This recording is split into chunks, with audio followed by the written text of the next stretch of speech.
I'm really thirsty. I am also thirsty. I couldn't get the lid off my Gatorade. Here's to the Yinglings. Yeah. All right, here we go. The T-bone. And ChickBrew. Let's God bless.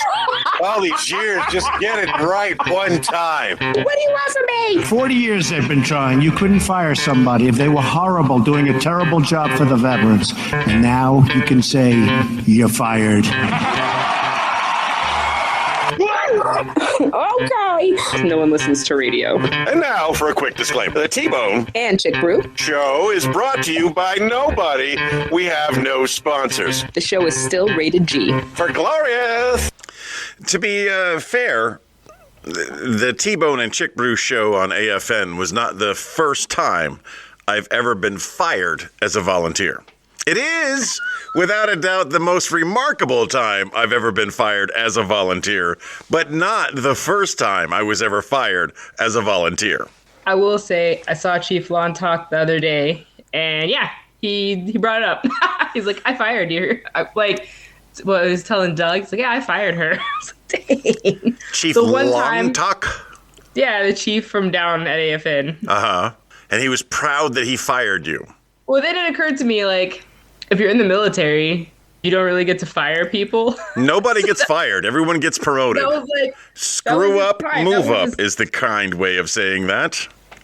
I think that he should definitely use us as references, that he does have the ability to terminate effectively personnel. I mean, we played a big part in his future career. I don't think he had anything to do with it. Gary Bytel, by far, bored during COVID, the voice of AFN for over 50 years, reviewed our show and thought we weren't good enough to be on his airways. And... which is so sad when you think about it. That critiquing the government on the government's airways was a bad idea. But not false information.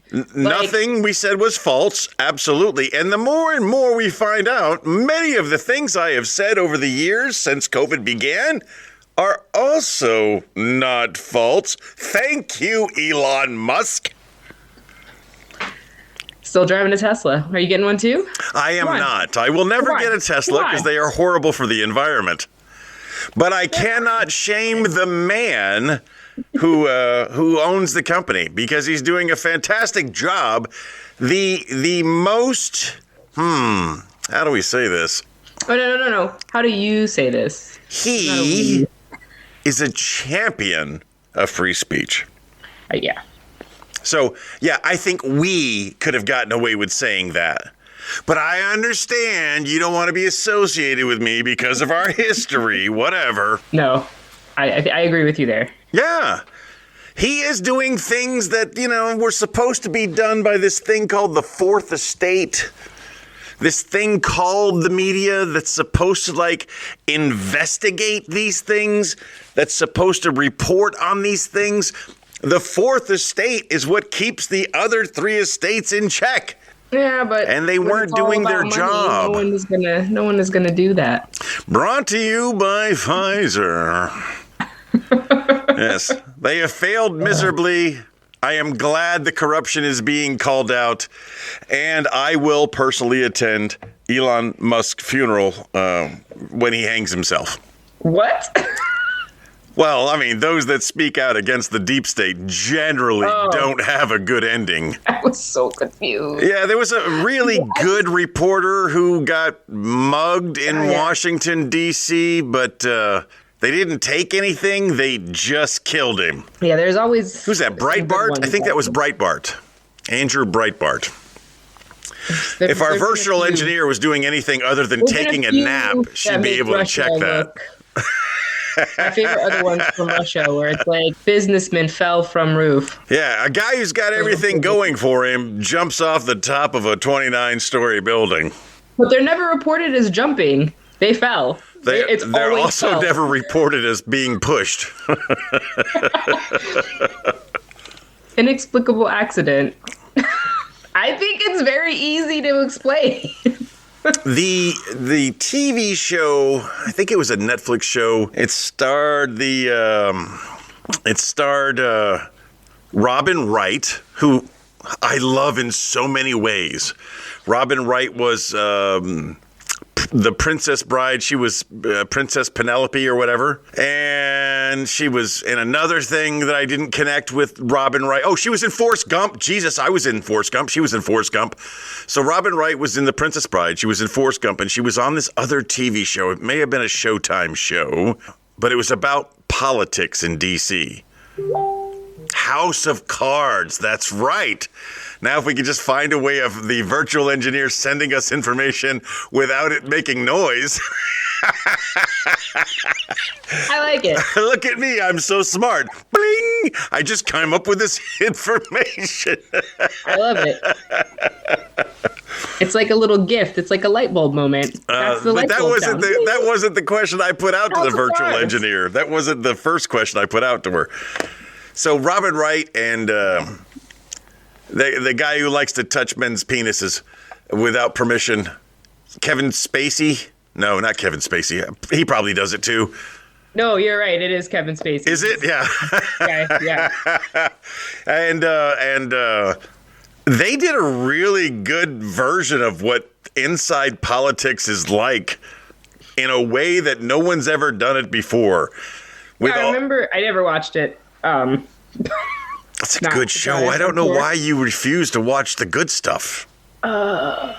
First of all, I have when she was the Princess Bride. Okay, she was cute and adorable, and she was young and beautiful. And then when she was Jenny, she wasn't that adorable or cute or princess. But when she played in the House of Cards, she was a hot mama, man. She was fine as could be. And then it got really weird.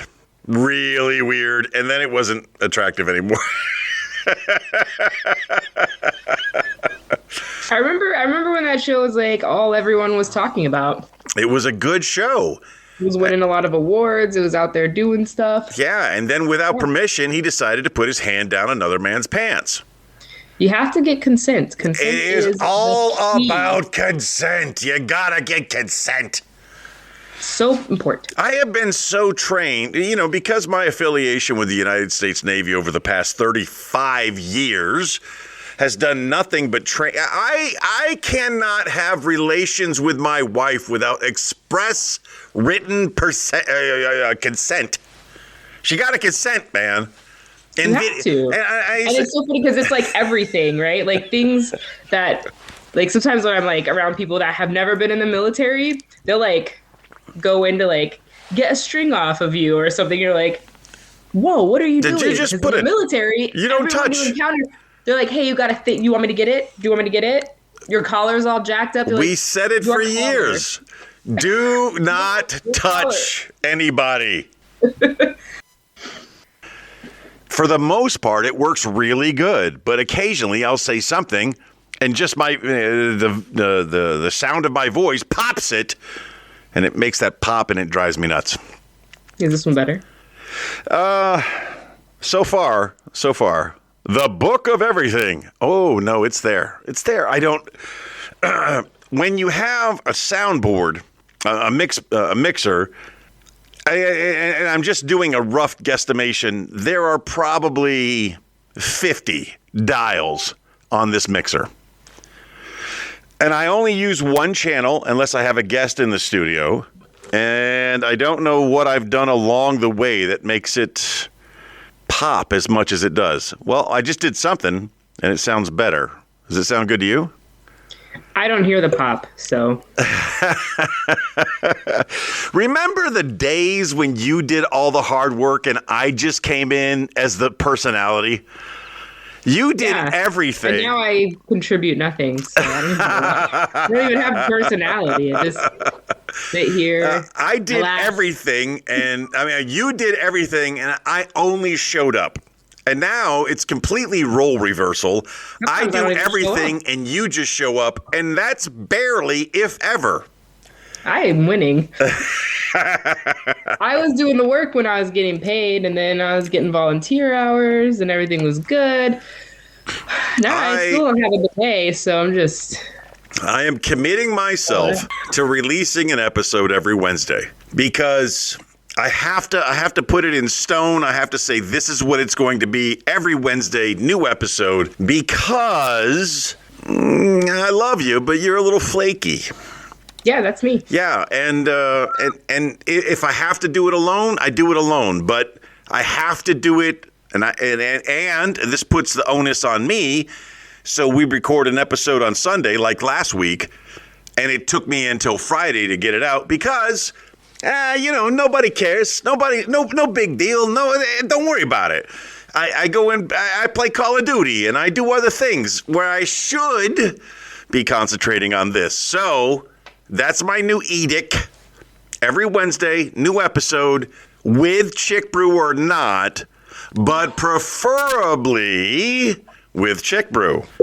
And that means here it is Sunday. So I've got, 3 days to chop this up and release it on Wednesday. Puts it on me. I got to do that. I have to.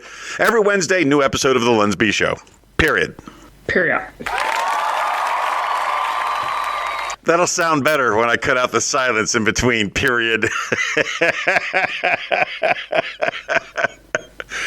I hope the virtual engineer has not let me down. Our numbers are down, so you got to be listening to the episodes, or else we're going to fire you as our virtual engineer. We need those numbers. I need to know that you're listening. Plus, I think it would be interesting for you to see, virtual engineer, the stuff that gets cut out that you are a part of. That you can't hire all our listeners, T-Bone. If you hire all our listeners, they're in on the show, and then no one's going to listen. They got to listen. I don't care if they don't listen. If they participate, if they're a member of the staff, we'll say. But, come game day on Wednesday when an episode is released, you click play, turn it all the way down, and let that baby run through. We can't sacrifice number of downloads for actual participation, because unlike with AFN, when it comes to podcasting, you get, no kidding, real numbers. So you get numbers of people that have downloaded, where they're downloading from. These are real, whereas AFN, it was always guesswork, because in civilian radio, we'll say, we have Armatron. Armatron does all of your stats. AFN doesn't use Armatron. It's just, here's an iPod, put it on shuffle, don't say anything offensive. That was AFN. Yeah, they wanted to be a Bob FM, but Bob FM. Yeah, doesn't work. That's not the format. You either go with the format or you don't go with the format. There's no in between. That's not how it works. There are very few times in life when AFN has proven its worthiness. World War II. Yes. And the flood in Sigonella. Those are the two times in recent history where AFN has proven its usefulness. Because when everybody lost power in Sigonella, when that flood came through and wiped out housing, honestly... When was the flood in Sigonella? 2006. So between 1945 and 2006, crickets. But it really, there was a benefit to having a way to reach the community that wasn't computer involved, that wasn't electricity involved, because everybody had their little wind-up radios. It was a big deal. We were able to communicate a lot of information to people who needed it in a timely fashion using the radio. But other than that, unfortunately, it doesn't even work that way anymore with the new setup. So it would still not work.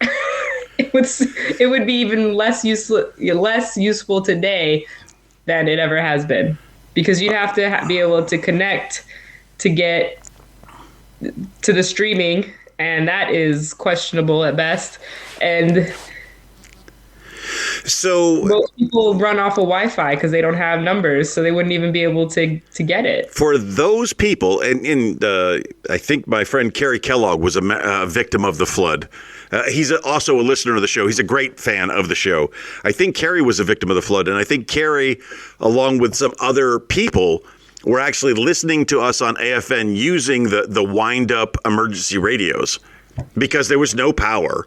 There was no cell phone service. I mean, it was a bad time. So many of you don't understand what I'm talking about. So there is a base in Sicily And just outside of that base, there's a huge housing area. And just before Christmas of 2005, actually, just before Christmas of 2005, there was a tsunami from the mountain. There was a big dam up in the mountains, and it was overflowing with rain, and they had to release millions and millions of gallons of water. And when they did, well, what we didn't know at the time, and have since learned a lot about, is that the military housing area next to the military base in Sigonella is in that floodplain, in that area that's intentionally supposed to flood should this ever occur. So when they released millions and millions of gallons of water from the flood to prevent the dam from breaking, this giant tsunami just came down from the mountains and wiped through the plains. I remember going to one of the vehicles that was swept off of the highway. It was swept off the highway 385. It was probably 1,000 feet from the highway. That's how hard the water hit it and took it with it. And those people survived. We didn't have any casualties, but it was, I would say 96 to 140 hours, somewhere in that area, of us on the radio, us giving updates, us helping with the evacuation routes. We did a lot of great things. We were nicknamed the Studs of the Flood. And if you worked for AFN, you got a medal. But if you were an on-scene, no kidding, volunteer from AFN, you did not get a medal, and collectively you were not known as a stud of the flood. Dan Edgington and Danny Gross can back me up on this. That's 100% true. Oh, that feels right. So can Jeff Wells. Jeff Wells was our station manager, if you will, the chief. That feels accurate. But that is the only time since World War II when AFN has served a no-kidding purpose. And that's why it's there, just in case. But when they went to the Bob FM format, I think I'm going to label this episode just Poopin on AFN. But when they went to the Bob FM format, they lost all of it. And I was there when this happened, when it went to the Eagle. Danny and me had a show we called Traffic Talk Tuesdays, where we put out a lot of good information. And he had his own afternoon show, and it was all about rock, and he had a great show. And then at the stroke of midnight, we just switched it to somebody's iPod and put it on shuffle. Yeah. And it when you can't take a customer, because that's who your listeners are, they're your customers. When you can't take a request, I don't even need to sit here. You could literally, it plays the satellite all the non-working hours. If someone requested a song, even if it was on the playlist for that day, couldn't play it when they requested it. No, just keep listening. To win. We pushed back against the man. And one of my favorite things that we used to do was tell people, we're not allowed to take your request, but we can take your suggestions. So if you suggest to us something you want to hear, we'll probably find a way to get it on. But for the record, that is not a request. Thunderstruck Fridays. Thunderstruck Fridays. Dave Inman, of course. But, Mike Stanley would come up with some of the great requests, and our regular listeners, the Barbie, the Peters family, they would come up with requests. Even Teagan would come up with requests like, hey, play this song. And we couldn't as a request.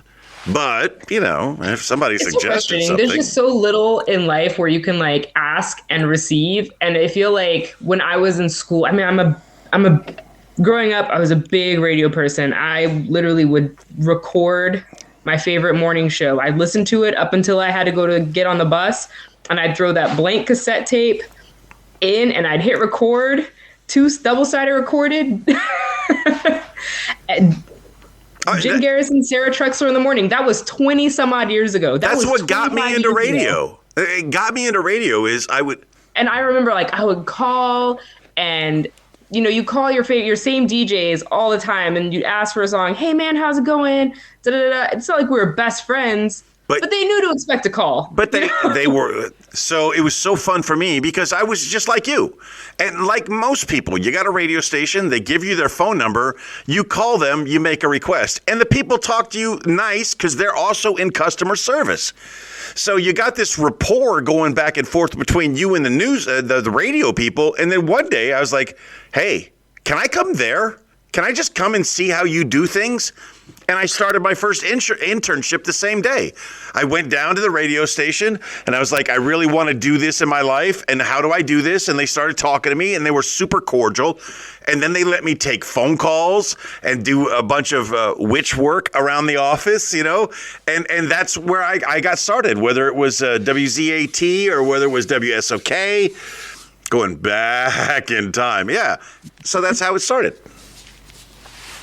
And we continued that tradition. Once you take that away, like, why would I listen to Bob FM when Bob FM is not playing the music I want to hear? At that point, you're just...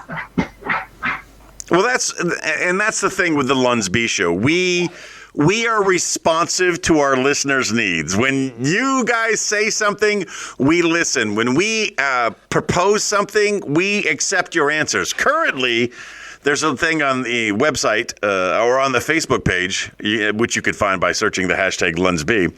I put it out there, said, hey, name a city, any city. And that's for my next experiment. My next experiment is going to be buying advertising in a city. Not much, nothing crazy. You know, because everybody gets these free newspapers that are delivered to them, like the Savings Guide or the Penny Saver. Everybody gets some version of this. And you could buy like a week's worth of advertising for like $10. So for $10, you're going to use that picture of me from Christmas. That's a great one. That's a great one. I'm not using a picture. I'm only going to put in hashtag LUNSB. That's it. Nothing else. And cities and country and cities around the nation, I'm going to find their local version of a penny saver, the Savings Guide, whatever you call it, and I'm gonna pay $10 for a week to just advertise in that paper. And then we're going to find out how many people are listening from that selected area, and then we're going to bring them into the fold and make them a part of the LUNSB audience. That is my experiment. Newspaper around here, you can throw that bad boy in the coastline. The coastline. The coastline did me a huge favor. I don't know if you got to see it, but before I left, I had this going away half-page ad I was willing to pay for. And there was some mistakes where they had screwed something up, and I was like, I don't care. I'll pay for it. Just fix it. And then they ended up giving me a half-page, my thank you to Rhoda for, 10 years. They gave me a half page for free. And I love that page. It was amazing. So I'm a big fan of the coastline. If you think about it, if you want to do an ad in the coastline and you know how to do it, just do an ad with the words LUNSB. That's it. I think it's free to advertise in the coastline. No, you pay for it, but it's not. How much? I don't remember. I can't, but I forgot. I'm not wearing my new swag, my new shirt that I just received from Teagan's Tees. Well, let me explain why. My studio is in the basement, and it is currently 28 degrees outside, and I have to turn off the heater so we don't have any noise banging around in the background. Why don't we move on to one of our regularly scheduled segments? It's time to talk about cooking. And tonight, prove one thing. All. So somebody sent me some pictures and some video. And in the most contemptuous way possible, just to I am better than you. Here is proof positive. Nailed it. It was me. I did that. I don't get to do that very often, but when I do, rub it in. So what did you do that made your pairOshoes, aside from the S&M Grinch, that made your pairOshoes so much better than my previous failed attempts? What did you do different? I have no idea, because I don't know what you're doing when you're in there. You're not a good coach. No. All right. This is... I don't know. I want to make this a task for our listeners. The recipe is so simple to make cream puffs. It is so simple to make cream puffs. That's why your cream puffs don't work, because I am watching Chef versus Snack, and you're watching something else that will never have cream puffs. I watch Man versus Food. That should count. That should be credit. That does not count. That is nauseating. I watched, I posted the Chef Arturo doing the Hell's Kitchen, the Spanish version of Hell's Kitchen in a Chinese restaurant. I posted that on the fan page. Did you ever look at it? No, of course not. I'll look at it, though. You should, because even with your limited Spanish, you will enjoy it. I'm telling you, it is that good. Oh, are you rolling your eyes? Sounds like your pair of shoes look. Are you rolling your eyes that all of a sudden you're now fluent in Andalusian Spanish? Oh, God, no. Achuga. We did paintball the other day, and one of the team names, a group of the Marines, one of their team name was Lechuga. And I was like, what inspired the lettuce? And they're like, no, it's like the only word we know. Lechuga. And I was like, that's hilarious, because that is the word I know. First of all, out of all the Spanish words, if you only could learn one, why would you learn lettuce? Thank you. No idea. Why is that the one that stuck? I proudly know how to say thank you in 32 languages. I know how to say boogers in Spanish, so there's that. Boogers and lettuce. Mokos. Nailing it. I know how to say anything in Korean. Anything. No matter what it is. You just say it in English and add "seyo" at the end of it. Yeah. Such a gangsta language.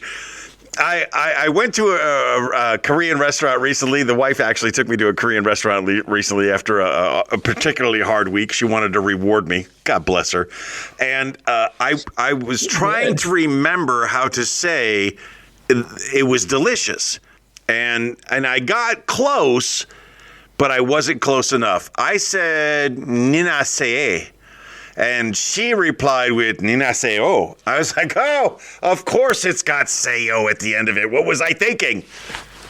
Anyway, so tell me about the order for the pair of shoes that you made. So it was a donation, which I don't do very often because... Well, unless you're sleeping with the person, I understand. I mean... But there was a bake sale for someone. Someone they you didn't know. Want to make anything. So I was like, oh, I will make it, and I will make a pair of shoes so that I could show Tony like what it's supposed to look like. And those were larger than the ones you did in the past. These were really nice size. What did you stuff them with? I made an eggnog pastry cream. And what did you cover them with? An eggnog glaze. Okay. So it was a very eggnoggy cream puff. Yeah. It was it was super delicious though. And the box, I've never seen the box before. It looks like you individually boxed each cream puff. Well, yeah, because cooties. I wouldn't want to pull anything off a plate next to children's hands. That is fair. Absolutely not.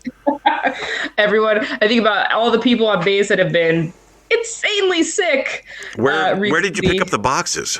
Macro, and then I have my stickers, and I put my sticker on top of the box. Who made your stickers? Sticker app. You got an app that makes stickers? No, that's the company's name, but they're really great. They're super affordable. They're nice. I got the holographic stickers, so they're like very shiny. No, they're very cool. I liked them. Yeah, they're vinyl, so they like I have them on my water bottles, and other people have been putting them on their computers, so it's kind of getting my name out there and around. Yes, nice. Well, we should probably do the same thing with LUNSB. So sticker app. I'm looking into it. Maybe I will send you a design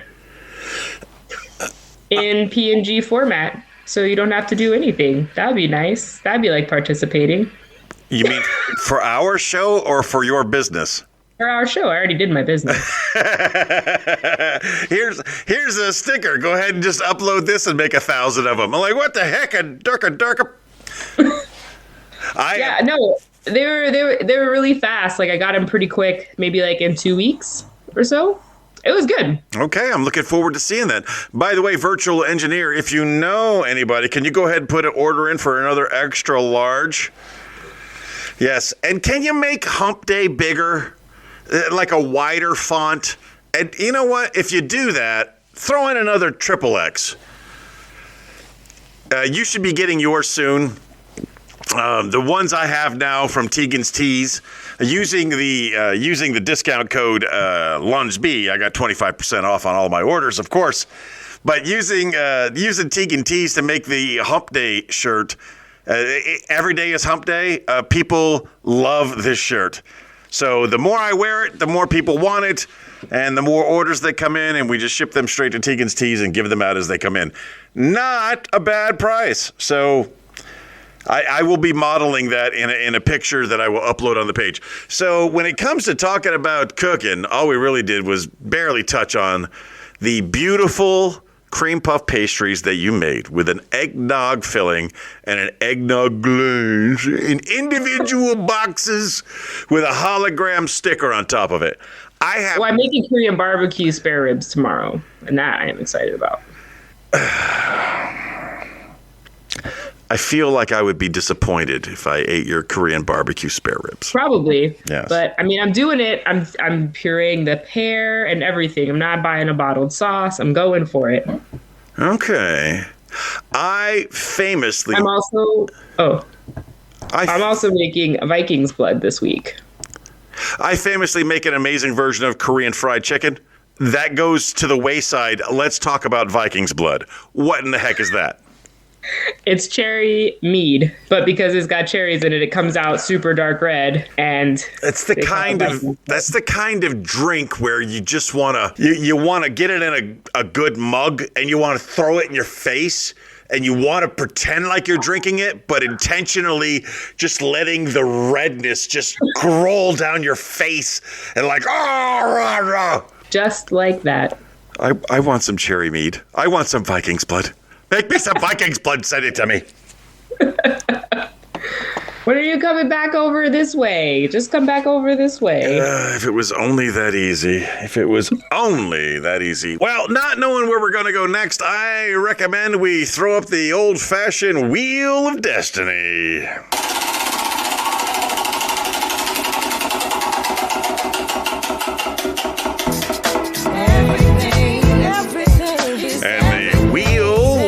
On the Book of Everything. The Book of Everything. Because I can't figure out why my voice cracks every time I say book at an elevated level. So that time I have been practicing dragging out book so it wouldn't crack. Because I would say the book. There it is. The Book of Everything. I have to drag it out. Anyway, ladies and gentlemen, in case you don't know, here's what we do every week. We go into the Book of Everything. We find some interesting facts about things that you never possibly could have imaginably ever known before. Like chins? We do not discuss the facts that stick with it. Honestly, if it's a really cool fact, you never forget it. I probably won't find that. Here we go. In this week's Book of Everything, just getting right to the mix.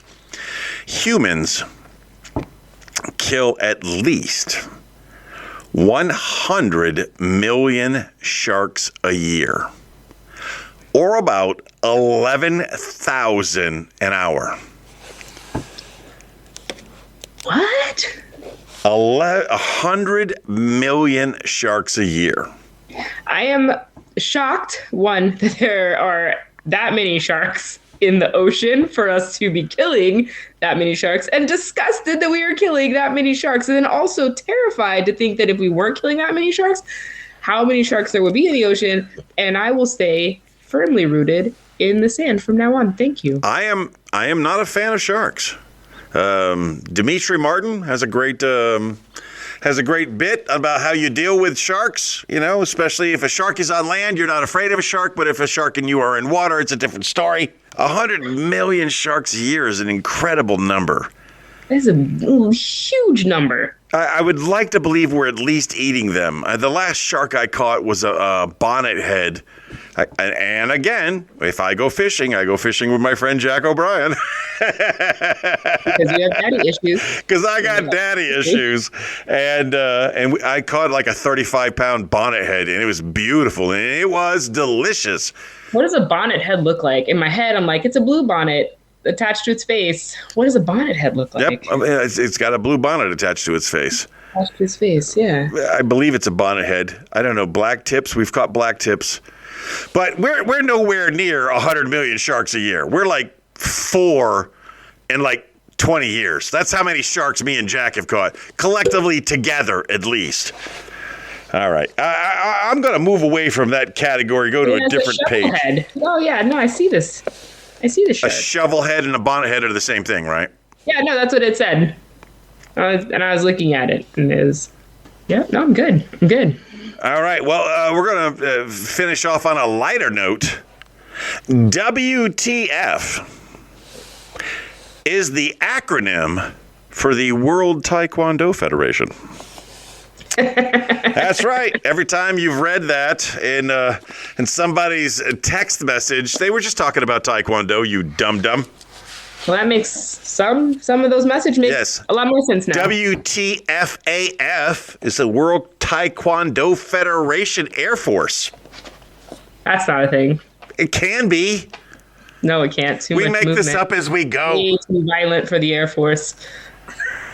You know what we haven't heard from in a while? The kids. It's the T-Bone and ChickBrew hotline. You used to call me on my 904-385-3977. You used to. It's the T-Bone and ChickBrew hotline. I love the kids. The kids got a special mention in last week's episode. Hey, do you have any headlines for me? Of course I have headlines for you. And now it is time for headlines from around the globe. I'm going to press the stinger. You're going to give me the headline, and I am going to try. Ladies and gentlemen, I have never seen these headlines before. They are coming to me totally, completely out of the blue.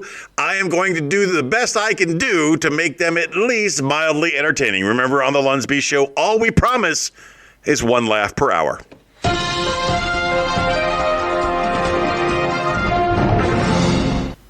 90 Day Fiancé star Stephanie Matto ended up hospitalized after eating too many beans to sell farts.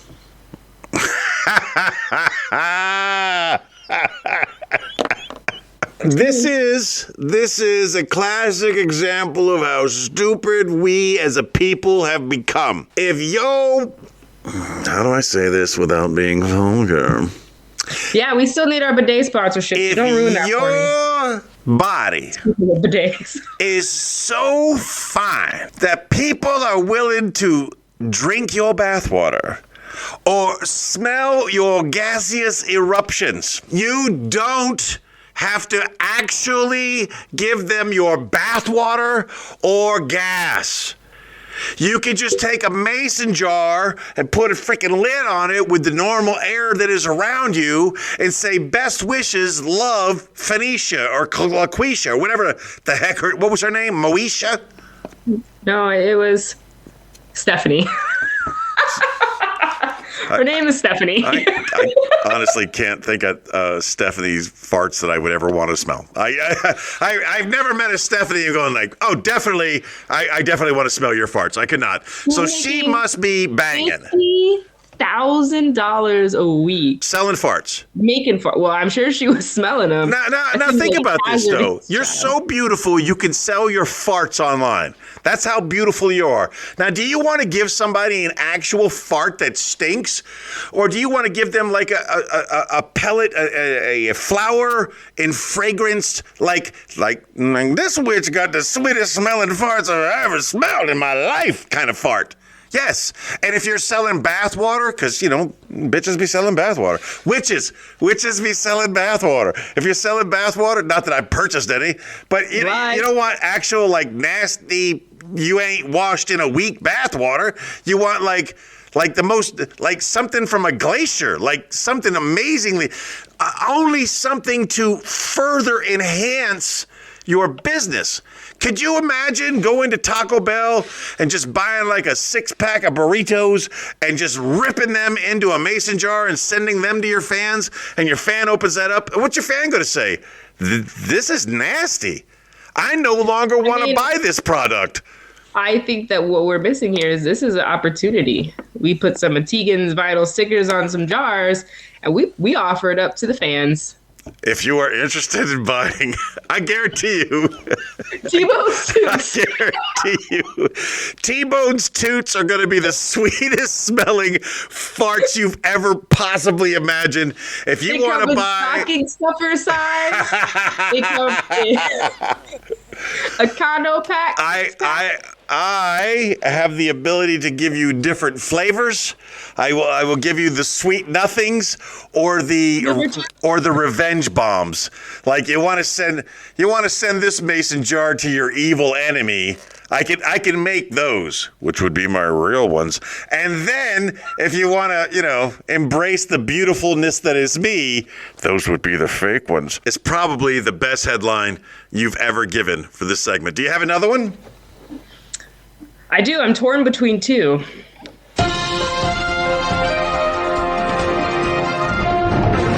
Make a decision.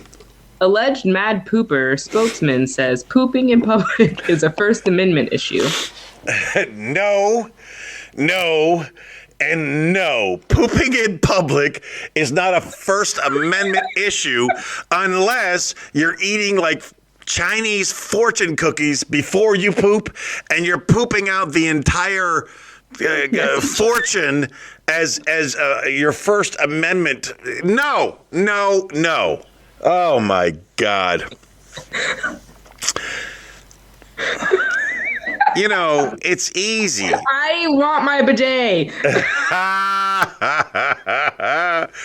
It is easy to confuse what is a First Amendment right issue and what is a corporate responsibility. It's easy to confuse these two things. In the corporate responsibility world, they shouldn't be doing things, especially in cahoots with the government, of preventing your free speech, because that would be a free speech violation.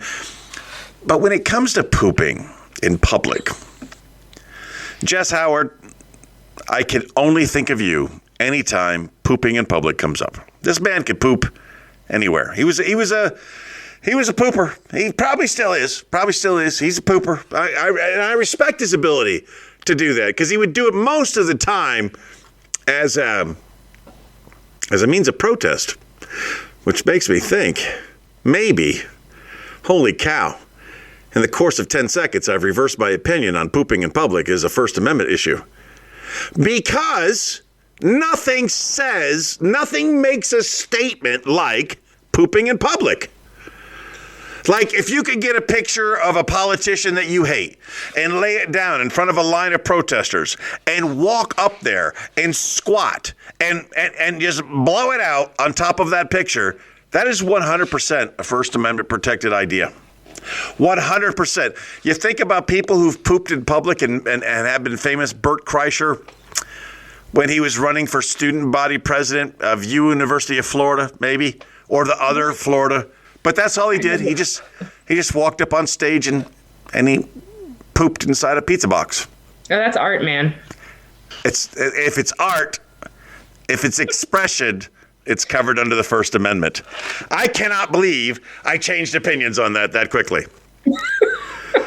Pooping in public is protected under the First Amendment. Welcome. You're welcome, and I accept your nomination to the Supreme Court. Is the context not important? If someone came to your house and pooped on your lawn, you're like, First Amendment. I have a 120-pound Rhodesian Ridgeback. I don't think any human can compare with the poop I'm used to regularly picking up. You're like, I would just be confused. Yeah, there would probably be more corn in it. But other than that, I would be like, oh, wow, Zeus pooped over here somehow. I wouldn't even think about it. You would have to make it a statement, like a big sign like, T-Bone, I hate you, and then turn around and squat and just blow it out. Now, all these people in California, specifically like Los Angeles, San Diego, San Francisco, who are living on the streets and are walking by you while you eat at a swanky restaurant and then just blowing it out, Well, it's funny that you say San Francisco. That is because another article that was on that same page says Poop Patrol aims to combat the astounding amount of human feces on San Francisco streets. Yeah, it's gotten that bad. Yeah, I think that there's probably a severe mental health issue happening in the You would think right now. that, No one's talking but about I it. would correlate a mental health issue to many, many things going on in America right now. But if I do that, I'm a phobic of some kind. It all's compounded. It's kind of a mess over there right now. Yeah, it's a big old mess. And don't think you're safe, because whatever mess we're dealing with here, you're going to be dealing with there soon. Oh, yeah. No, I'm well aware. You see the letter bombs out here? I caught wind of that today. I noticed that for the very first time. Who have been the recipient of said letter bombs, and have they actually exploded, or they've just been... We detonated them, but there hasn't been a successful attack in that sense. So the U.S. Embassy in Madrid, a Spanish Air Force base, a munitions company that... has made some of the rockets that Spain sent over to Ukraine, and they believe that their return address was from Ukraine. There was a few, I think there was two more, but I can't remember off the top of my head. But they were all detonated. Right. None of them did what they were supposed to do. None of them killed anybody. Much like all of the bomb, and I'm using air quotes for those of you who can't see me, all of the bomb letters that were sent back in 2020, 2021, 2019, I don't know, but all of them were sent, and they were sent directly from the poster about what to look for in a mail bomb. Misspelled things, excessive postage, and none of them detonated, even though they were aimed at the most important politicians of our time. I think the craziest one was, do you remember a few years ago in Austin, there was the guy that was going around setting bombs all over the city of Austin, and where they caught him was like the Red Lion Hotel. It was like the party hotel when I was in school. That feels right. That is definitely a place that he would be. But then where he lived was in a neighborhood of a friend of mine. That's so close to home. That's so wild. You know what it's time for?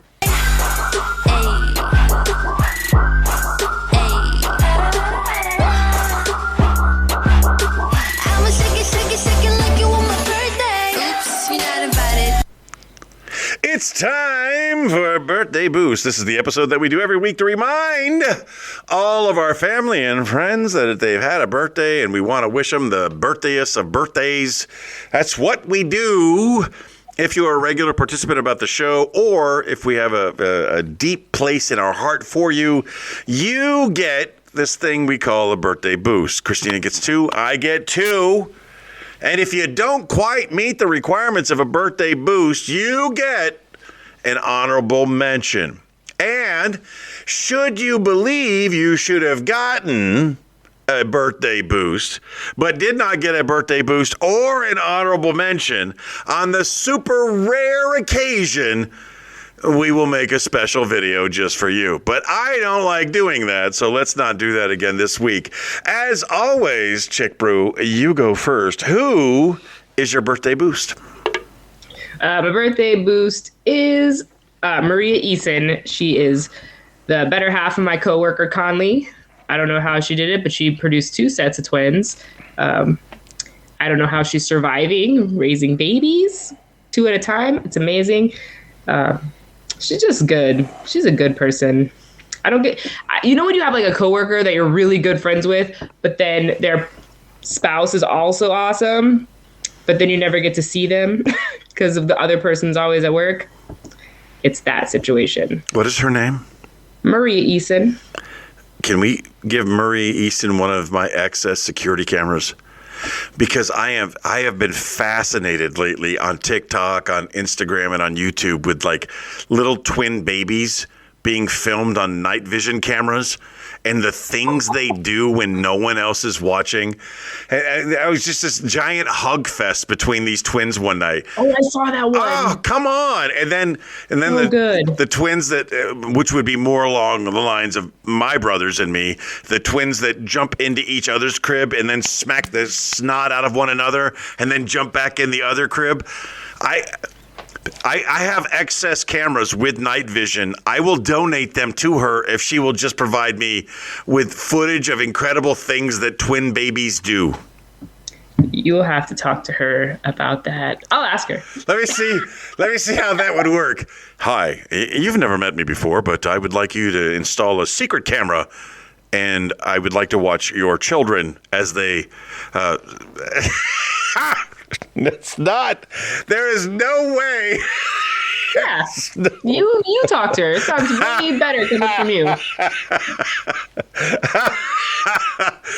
Come on, she's got to be aware that there's a bunch of cool twin videos out there that you can only get if you video them. And I'm not asking for unrestricted access to the camera. I'm asking for access to the cool things that the twins do in the night. While fully clothed, let's be clear. I'm not trying to get weird here. I just want to see, the love between twins. Because all of the twins I know in adulthood basically hate each other. Oh.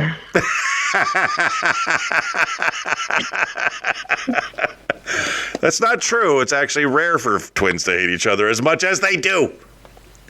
I think I know people who have Tommy's twins, got twins. I think I only know one. I don't even know them that well. I know one set of twins where I know both twins. Yeah, they're your niece and nephew. No, those are nephews, and they're still weird and don't have personalities yet. Okay, but they're living in the dark in cribs near each other, and they're probably doing cool stuff at night. I'll send a camera to Tommy. Let's get this done. It's less they're weird. Adorable. They're probably just absolutely precious and beating each other with Build-A-Bear. It is what it is. Or they're lovingly embracing each other and giggling that cute little child. Well, actually, they're absolutely my brother's children. They are beating each other with Build-A-Bears. Those kids are how old now? 3. Oh my God. All right, I don't think it works with 3-year-olds. I think they have to be at the unspeaking age of twins. Because I think once twins learn how to speak, that's when the hatred begins. I just feel like poor Conley comes to work every day and he's like, I just took a 15-minute nap in my car. Because, he's on night duty. Bless his heart. And what does she do for a living? She's in the Navy. Oh, yeah, then he's on night duty. That's what... Yeah. I was going to go real misogynistic, but if she's the active duty member, suck it up, Chuck. My first birthday boost goes to Silvano. Oh, que vato. Oh. Silvano Galizia is my friend from Gaeta, Italy. I love this man. I've always loved this man. And I've already, because of my love and affection for him, I've already called him. I've already sang to him. Last year, I was able to get my buddy Johnny to take him a birthday present, a birthday snack, a birthday cake, some kind of thing. Silvano turned a big 60 this year. And I tell you, if I had the opportunity, I would have went back to Gaeta to be with him on his 60th, because that's a year that deserves celebration. None of the in-between years, definitely the end of the decade years at this point. And I'm basing that off the Patton Oswalt theorem on birthday celebrations. So, I love him. As always, I wish him nothing but the continued best. I love you. You are my brother from another mother, even though you're incredibly old and you're going to die someday. Is that the obituary? What are you doing, dude? So I used to do this thing on birthday cards, and I probably got it from my old man. It was something like, how does it feel to be another day closer to death? That's what I would write on birthday cards. And do you have friends? The commanding officer of the base there in Gaeta, his name was Gigliotti, and he was he was an enema nozzle, not good enough to be a douchebag. He was an enema nozzle. And on his birthday card that somebody gave me to sign, I did that. I wrote exactly that. How's it feel to be another day closer to death?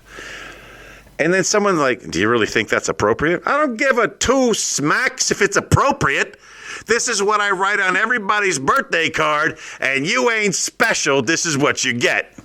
I wrote what I wrote. I stand by my poop. It's a statement. Protected by the First Amendment rights. Who's your second birthday boost?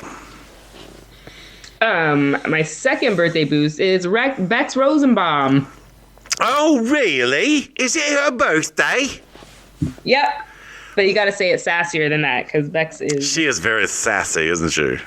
So, yeah, I had an interesting run-in with Carey, leaving Naples. Yes.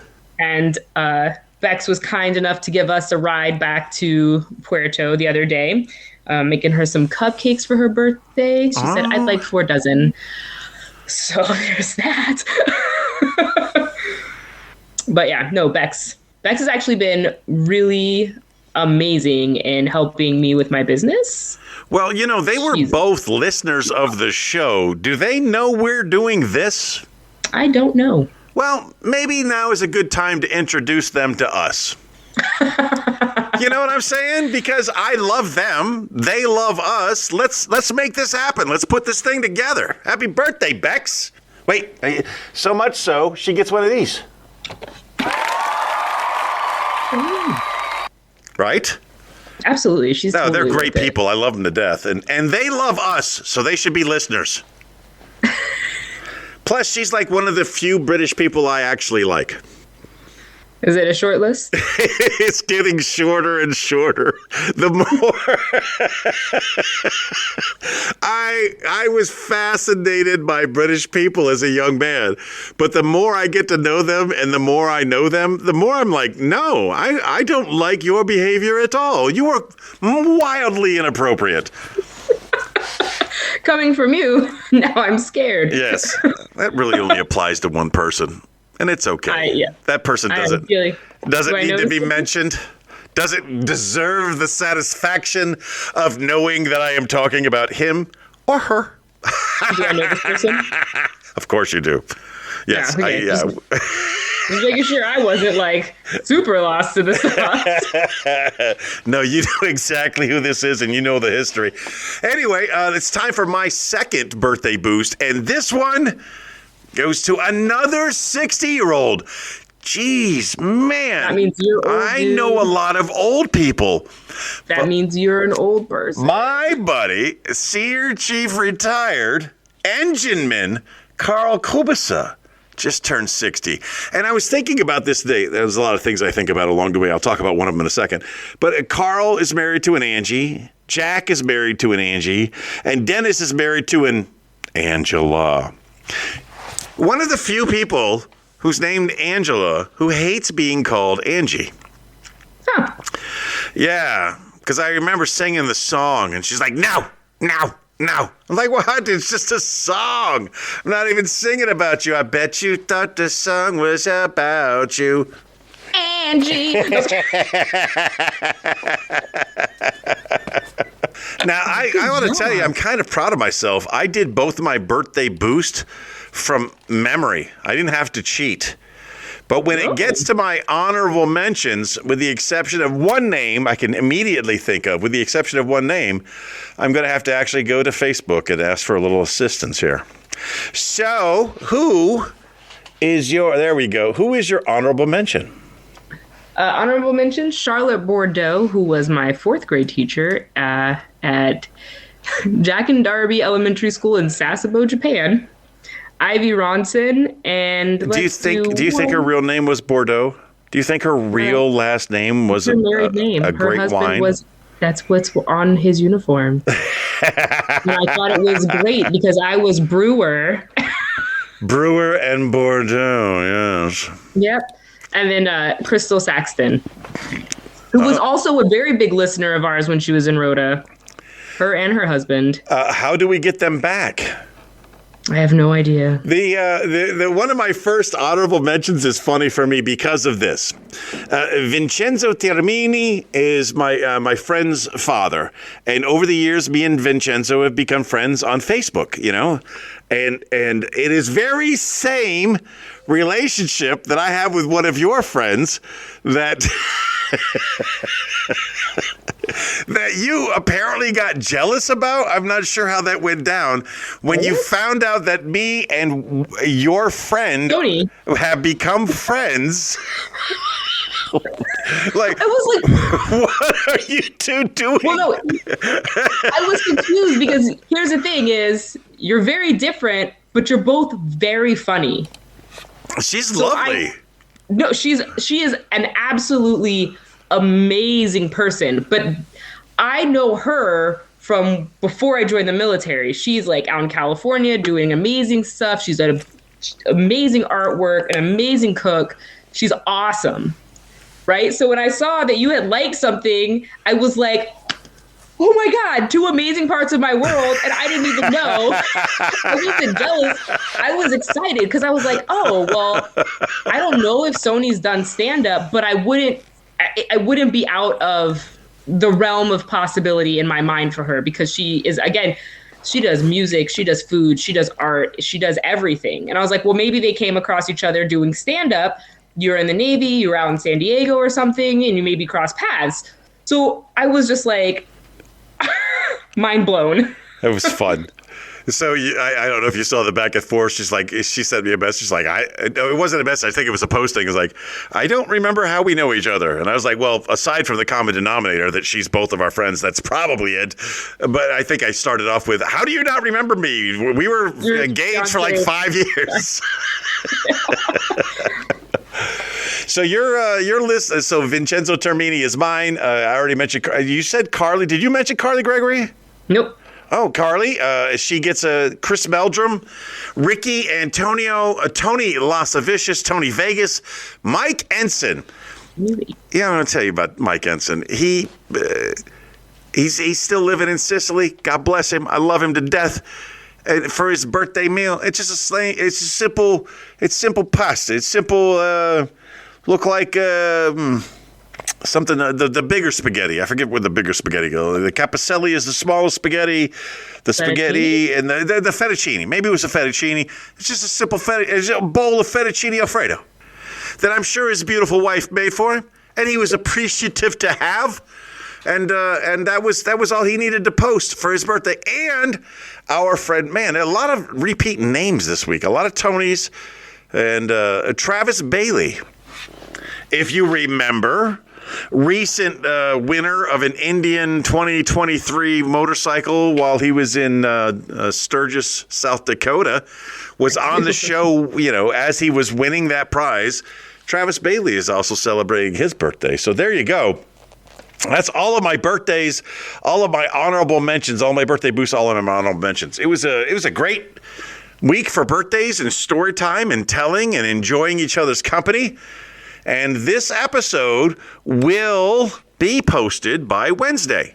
Period. It will be. Period. That's what we're doing now. So I feel like you just told me to clean my room, and you're like, and that's what we're doing now. Yes. And for future episodes, the virtual engineer is going to have to be in a position other than that. I don't really care. Well, if I'm laying edicts, I'm laying edicts. You know what I'm saying? That being said, ladies and gentlemen, I remind you today, as I remind you every day, be the best person that you could be. And if you were a great person yesterday, be an even better person tomorrow. And don't forget that you are loved. Thank you for listening to T-Bone and ChickBrew. If you enjoyed that show, you should check out the Darrell McClain Show, independent media that won't reinforce tribalism. We have one planet and nobody's leaving, so let's reason together. You can find the Darrell McClain Show at the same place you actually listen to this show. Give it a shot. Like, comment, and share, witches.